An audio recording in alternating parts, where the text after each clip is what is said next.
नमस्कार साथियों, स्वागत है आप सभी का मेरे चैनल सिर्फ आयुष में। दोस्तों, पलट गए ट्रम्प। जी हाँ, अब ग्रीनलैंड के ऊपर मिलिट्री का उपयोग नहीं करेंगे। इस इंपॉर्टेंट लेक्चर के अंदर एक एक चीज आपको बताऊंगी डिटेल से, जिसमें आपको सब कुछ क्लियर हो जाएगा कि वर्ल्ड इकोनॉमिक फोरम में आखिरकार हुआ क्या क्या स्पीचेस दी गई है फ्रांस के राष्ट्रपति इमैनुअल मैक्रोन के द्वारा, ईयू के चीफ उर्सुला के द्वारा, या फिर बात करें मार्क कार्नी वगैरह के द्वारा। तो हुआ क्या है, क्यों जो है ऐसा किसने समझाया, और इसके अंदर जो नाटो के चीफ है रुट साहब, उन्होंने ऐसा क्या कह दिया ट्रंप को, और ट्रंप किस चीज से डर गए, किस चीज से लालच में आ गए, उन्होंने ग्रीनलैंड के प्रति इस प्रकार से हड़पने वाली इच्छा को एक नॉर्मल सेंसिटिव इमोशनल मैसेज करके छोड़ दिया। आइए डिटेल से चर्चा करते हैं, बहुत इंपॉर्टेंट है, आपके कई सारे डाउट शुरू से क्लियर होंगे। तो दोस्तों, आपको बता दूं, आज के टाइम पे वर्ल्ड इकोनॉमिक फोरम की मीटिंग हो रही थी डावोस के अंदर, स्विट्जरलैंड में। ये 1971 में एस्टैब्लिश हुआ एक ऐसा फोरम जिसके अंदर करीब बहुत सारे विश्व के, मतलब एक इंपॉर्टेंट जगह समझ लीजिए, जहां पे विश्व में आज के टाइम पे तो 130 से ज्यादा देशों ने, उसके अलावा 3000 से ज्यादा प्रतिनिधि यहाँ पे आए हैं, भारत के भी गए हुए हैं। एक तरह से ऐसे समझिए, इसमें यूरोप के लीडर्स, बड़े बड़े वर्ल्ड के लीडर्स, साथ में बहुत बड़े बड़े उद्योगपति, बिजनेसमैन, ये सब जाते हैं, एक दूसरे से एक तरीके से मिलते हैं, मुलाकात करते हैं और अपने तरीके से फायदे की बात करते हैं। इस बार की बात करें तो एनर्जी वगैरह चीजें, बहुत सारी चीजों से लेकर डिस्कशन हो रहा था।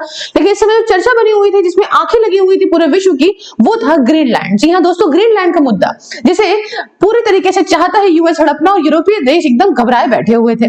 तो हुआ क्या कि भाई साहब, ट्रंप तो पहुंचे बाद में, ट्रंप की आज स्पीच में भाई वो पलटे हैं, लेकिन परंतु हुआ क्या कि जब वो पहुंचते हैं, बहुत सारे लोग लीडर्स गैदर होते हैं, 60 से ज्यादा हेड्स वहां पे गैदर होते हैं और चर्चा बनने लग जाती है चीजों की। बट इसके पहले ही आपको पता है कि ग्रीनलैंड के मुद्दे को लेकर प्रेशर बनाने वाले इन यूरोपीय देशों पर Trump already AI images Greenland को लेके शुरू कर चुके थे, जिसमें अपना कनाडा के ऊपर भी अपना फ्लैग लगा दिया यूएस ने, और ग्रीनलैंड पे भी लगा दिया। और इस प्रकार से यहाँ पे ये पहुंच गए जेडी वैंस और मार्को रूबियो को लेके, झंडा लेके, ग्रीनलैंड एस्टैब्लिश 2026। तो ये बातें चल रही थी और बहुत सारी बातें चल रही थी, और अपने इंटरव्यूज वगैरह में भी कह रहे थे कि देखिएगा ग्रीनलैंड में कैसे लेके दिखाऊंगा, और आप देखोगे कैसे लेके दिखाऊंगा मैं। जब इनसे पूछा जाता है बोर्ड ऑफ पीस को लेके, तो ये बड़ी बड़ी बातें कर रहे होते हैं कि यूएन तो ठीक है लेकिन वो आजकल काम नहीं कर रहा है, तो बोर्ड ऑफ पीस जो है वो हम लाना चाहते हैं, क्या यूएन को रिप्लेस करना चाहते हैं, तो इस बारे में घुमा फिरा के आंसर दे रहे होते हैं। ग्रीनलैंड के मुद्दे को लेकर कह रहे होते हैं कि भाई हमारी सिक्योरिटी को बहुत जरूरी है, और ये बहुत प्रेशर ऑलरेडी अपने ट्विटर के माध्यम से बनाए पड़े होते हैं। अब कहानी क्या होती है, जब ग्रीनलैंड के अंदर बहुत सारे यूरोपीय देशों की स्पीचेस चल रही होती हैं, आपको बता दें इसी बीच में क्या है, इसमें एक कहानी यहाँ पे और चल रही होती है, वो है इन दोनों की दुश्मनी की। जी हाँ दोस्तों, इमैनुअल मैक्रोन और ट्रंप के बीच में मतभेद तो हमेशा से चल रहे हैं, क्योंकि ट्रंप हमेशा से ही उनकी बातों का मजाक उड़ाते हैं, उनके बात करने के तरीके का मजाक उड़ाते हैं, और इसके साथ साथ इमैनुअल मैक्रोन को पसंद भी नहीं करते हैं कि भाई साहब वो हमको डोनाल्ड कह देता है, ये है वो, मतलब बहुत सारी चीजों में मैक्रोन भी इनको लेके, आपको याद होगा G7 समिट में कि पीस प्रेसिडेंट है, पीस कराने जा रहे होंगे, है ना, मीडिएटर बनने जा रहे होंगे, सीजफायर कराने जा रहे होंगे, इस बात में लेके इन दोनों में जब से ट्रंप आया तब से कुछ ना कुछ चले पड़ा हुआ है।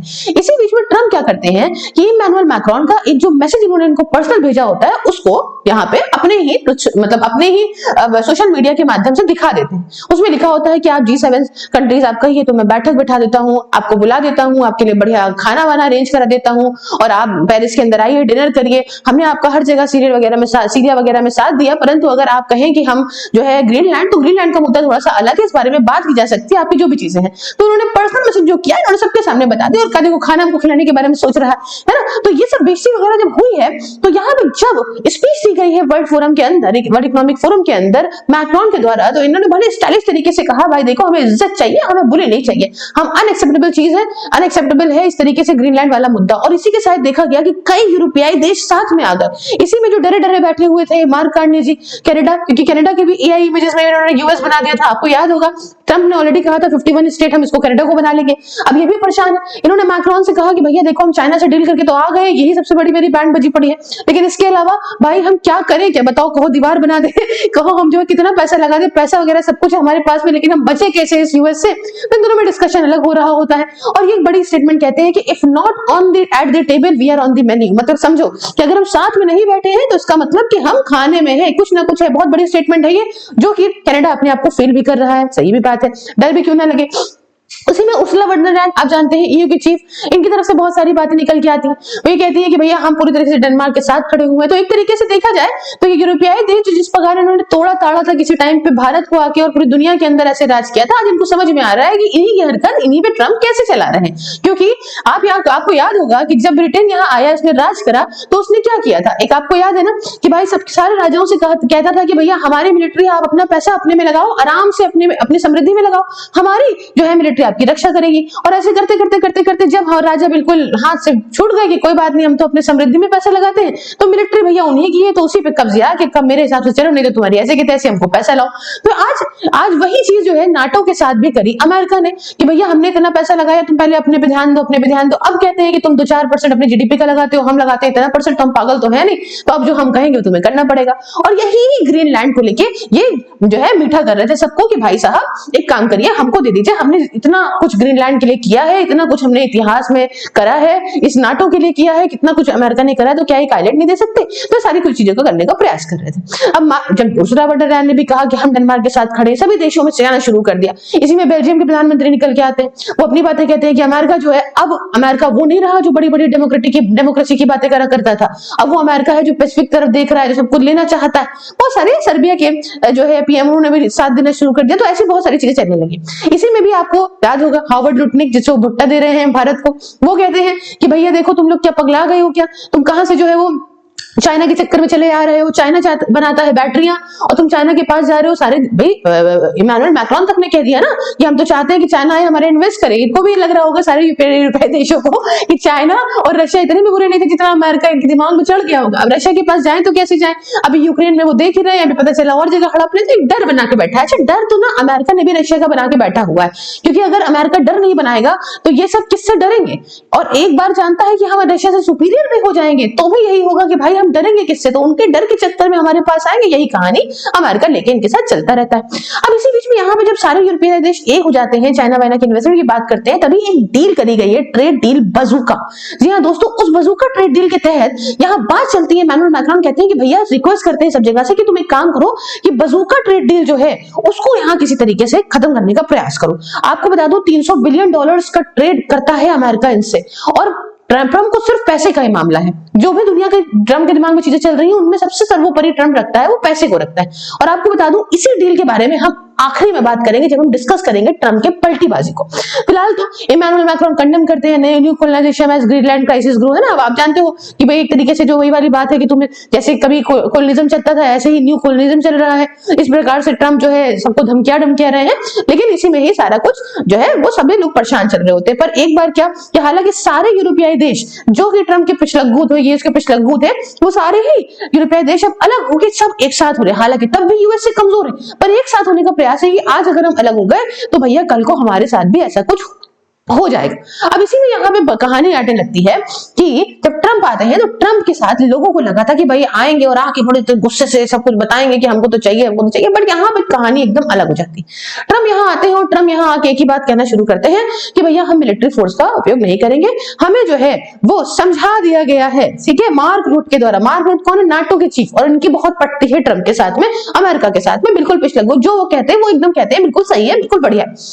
तो कहते हैं कि हमें समझा दिया उसने और हम यहाँ पे हमला नहीं करेंगे। हालांकि इससे पहले ट्रम्प क्या कर रहे थे, इनके दिमाग में चल रहा था कि हम जाएंगे लोगों से बात करेंगे जाके। जब इनसे कहा कि ग्रीनलैंड के लोग तो मानना नहीं चाहते आपके साथ में, तो उन्होंने कहा हम जाके बात करेंगे। और अभी भी इन्होंने मिलिट्री तो फोर्स का यूज करने का मना कर दिया, पर अभी भी ये मंशा नहीं छोड़ दिया कि लेना है। मैं समझाऊंगी क्या बात है क्या नहीं है, लेकिन फिलहाल समझिएगा कि इन्होंने कहा कि हम पहुंचेंगे वहां पे और लोगों से बात करेंगे। और सही बात है, $1-1 बिलियन किसी के अकाउंट में मान लो डाल दिया तो लोग तो नाचने लग जाएंगे, पागलों के तरीके दे देंगे। 57,000 ही लोग कहेंगे अरे भाई ठीक ठीक ठीक, अरे तुम ले लो, है ना, हमारे को मतलब नहीं, घर द्वार हमको दे दो, बढ़िया इतना पैसा दे दो, हमारे तो बल्ले बल्ले हो गए, हम किसी भी देश में हमसे क्या लेना देना, ठीक है। तो ये पहुंच रहे थे, लेकिन अब यहाँ पे पहुंचते मार्क रूट ये बात कहते हैं कि भैया देखो एक काम करो साहब जी, आपको चाहिए ये आइलैंड चाहिए, आप ले लो, कोई बात नहीं, ठीक है, आप ये आइलैंड ले लो। पर कहानी क्या है कि आप अपने नाम करने की क्या जरूरत है। आप ये कहते हो हमें गोल्डन डम बनाना है, हालांकि एक आयरन डोम से भी याद आया, इन्होंने कहा फर्जी के लिए, मतलब यूएस की तरफ से स्टेटमेंट निकल के आ रही है कि आयरन डोम इजराइल कहां से अपना ठप्पा लगाता है, हमारी दी हुई देन है। एनीवेज, तो कहते हैं कि तुम्हें गोल्डन डोम बनाना है, तुम्हें अमेरिका को पूरा सिक्योर करना है, तो आप एक काम करो, हम ग्रीनलैंड के अंदर आपको जगह दे रहे हैं, आपको रशिया और चाइना इन सबसे बचाव करना है ना, हम आपको जगह दे रहे हैं, आपको कब्जे आने की कोई जरूरत है ही नहीं, और आप नाटो बर्बाद नहीं करो। नाटो जिसलिए हम आए थे, साथ आए थे, हम इसीलिए आए थे कि हम सारे लोग एक साथ रहेंगे, जुड़ के रहेंगे। अगर आप इस तरीके से अलग करोगे तो फिर नाटो पूरा टूट जाएगा। और ट्रंप यहाँ पे इस बात को कहते हैं, हाँ मैं रिस्पेक्ट करता हूँ, सारी बातें सही है, सारी बातें लिख के भेजते हैं कि हाँ भाई मैं रिस्पेक्ट करता हूँ सारी चीजों को, सही बात है, और नाटो टूट जाएगा, ये है वो है। अब इनको भी ऐसा एहसास हुआ होगा ना कि भाई साहब हम आइसोलेट ना हो जाए पूरी दुनिया के अंदर। एक टाइम पे क्या हुआ था, एक टाइम पे जो ब्रिटेन था वो सब कुछ जीत जात के जब लड़ाई दंगे में तो सब खराब हो गया था और यूएस उमर्ज होके आ गया था। और आज उन्हें पता चल रहा होगा कि जिस हिसाब से सारे देश भाग रहे हैं चाइना के पास में कि भैया तुमसे अच्छा चाइना है, कम से कम कोई अटैक तो नहीं करता, सिर्फ और सिर्फ यहाँ पे ट्रेड ही तो करता है, ट्रेड में पैसा कमा रहा है। तो भाई साहब ऐसा ना हो जाए कि हम अलग हो जाए और बाकी सेकंड नंबर पे आ रहा है वो बहुत ऊपर पहुंच जाए। ट्रेड डील पैसा सब कुछ होता है। लेकिन आप कहेंगे सिर्फ इतनी सी वजह, सिर्फ इतनी सी वजह नहीं, ट्रंप के दिमाग में वो जो बजूका डील है उसके बारे में चीजें चल रही थी। उन्होंने कहा भाई अगर ये कैंसिल हो गया तो समझ लो सभी हमारे अगेंस्ट चले जाएंगे। अमेरिका जो कह रहा है, अमेरिकन जो साथ दे रहे हैं कब्जे वाले उसमें बहुत अगेंस्ट चले जाएंगे। तो धीमे से किसी न किसी वक्त में प्यार से भड़का के किसी तरीके से लोगों को बहुत तेज अगेंस्ट करके, इन सबके डेनमार्क वगैरह के अगेंस्ट करके, इन यूरोपियन देशों के अगेंस्ट करके हम जरूर चीजें कर देंगे। लेकिन इस प्रकार से अभी हालांकि जो जर्मनी है, फ्रांस है, डेनमार्क है, इन सबकी जो फोर्सेस वहां जाके बैठी कुछ ना कर पाती ट्रंप का। लेकिन सेंटिमेंट जो होता है वो अगर अगेंस्ट हो जाता तो फिर अमेरिका के खिलाफ जो नफरत बढ़ती ना, फिर उसका जो काम करने का तरीका था वो खराब हो जाता है। यहाँ पे आप समझो, रशिया ने क्रीमिया पे कब्जा किया, उसे G8 से हटा दिया गया, रशिया ने यूक्रेन से कब्जा किया, उस दुनिया में सैंक्शन लगा दिए गए। तो इस प्रकार से भाई क्यों, क्योंकि यूरोपीय देशों के ऊपर उनको दिक्कत हो रही थी ना रशिया के कब्जा आने थे। लेकिन अगर अमेरिका भी सेम काम करेगा तो यूरोपीय देश भी तो कहीं ना कहीं रिटेलिएट करेंगे। और इस बात को समझ में आए ट्रंप को, उन्होंने कहा भैया सब कुछ इंपॉर्टेंट नहीं है लेकिन पैसा इंपॉर्टेंट है। कभी वो जिंदा रहे ना रहे ग्रीनलैंड के ऊपर साफ हुआ पानी लेने के लिए, पर आज के टाइम पे जब वो जिंदा है उन्हें कोई गालियां बकी और फिर से दोबारा गोली मारने की कोशिश करे, ये तो उनके लिए बहुत बड़ी दिक्कत हो जाती। तो इन्होंने खैर जो पूरा करके कि प्रोडक्टिव मीटिंग हमारी हुई मार्क रूट से और नाटो को सामने रख के और उनकी समझाई हुई बातों को सामने रख के इन्होंने इस मसले को रफा दफा कर दिया। तो फिलहाल अभी इनकी मंशा में क्या है कि हम मिलिट्री फोर्स का उपयोग ग्रीनलैंड के अंदर नहीं करेंगे, ऐसा सीधी सीधी बात है ट्रंप का यहाँ पे कह देना। ठीक है, बड़ी खुशी हो गई इसी बात में। बोल्ड ऑफ पीस के बारे में रखते हैं, कहते हैं कि भैया देखो ये सब एकदम ब्यूटीफुली रन कर रहा है, सब लोग ज्वाइन कर रहे हैं, सब कुछ बढ़िया चल रहा है। इनसे मोदी जी के बारे में पूछा जाता है, इंडिया कहते हैं बहुत जल्दी ट्रेड डील होने वाली है, बहुत बढ़िया पीएम है, सारे लोग की बातें करते हैं। तो ये पूरी कहानी है जहां पे आप समझे होंगे किस प्रकार से ट्रंप ने अपने कदमों को पीछे कर दिया। लेकिन सिर्फ मिलिट्री को लेकर कदम को पीछे करा है, वो तो आगे आने वाला वक्त ही बताएगा कि ईरान से जैसे एकदम से उभरा था सारा कुछ, ठंडा हो गया दूध, गैस में दूध उबलता है बहुत तेजी से, एकदम से बंद कर दो तो शांत हो जाता है। तो वैसे ही यहाँ पे भी हाल हुआ, उबला है, बंद कर दिया है, सब कुछ ठंडा हो गया, सोचा है, जमजा है, जाना है, कुछ ना कुछ तो पीछे कहानी है जो ये थोड़ा सा कदम इनके पीछे हुए हैं। आप ये पर्सनल क्या राय है मुझे कमेंट में जरूर बताइएगा। दोस्तों चैनल को सब्सक्राइब करिए, क्यूआर को स्कैन करके आप डोनेट करते हो मेरे चैनल को तो इस रिसीट में फॉरवर्ड करिएगा और नेक्स्ट वीडियो में आपका नाम विद थैंक्स लिया जाएगा। बाकी ये है दोस्तों वर्चुअल लाइब्रेरी, जिसमें आप घर बैठे जाड़ा गर्मी हो या बरसात किसी भी एग्जाम की तैयारी कर सकते हैं डिसिप्लिन तरीके से, मात्र 99 रुपीज पर मंथ में। इसके रिगार्डिंग भी आप बात करिए 9919785532 ऑन व्हाट्सएप एंड @सिर्फ सेल्स ऑन टेलीग्राम पे। दोस्तों कोटक महिंद्रा का किसी प्रकार का इंश्योरेंस लेने के लिए, चाहे वो SIPs हो, इन्वेस्टमेंट्स हो, एक्सीडेंटल हो या लाइफ इंश्योरेंस हो, आप इस नंबर पे बात करिए। सिर्फ IS कोड बताने पे आपको 20% तक का डिस्काउंट मिलेगा। दोस्तों सभी सोशल मीडिया के लिंक इंक्लूडिंग व्हाट्सएप डिस्क्रिप्शन में है, हर जगह मुझे फॉलो करने के साथ साथ ज्वाइन बटन को भी प्रेस करिए। मिलते हैं नेक्स्ट वीडियो में किसी नए और इंटरेस्टिंग टॉपिक के साथ, तब तक के लिए दोस्तों जय हिंद, जय भारत।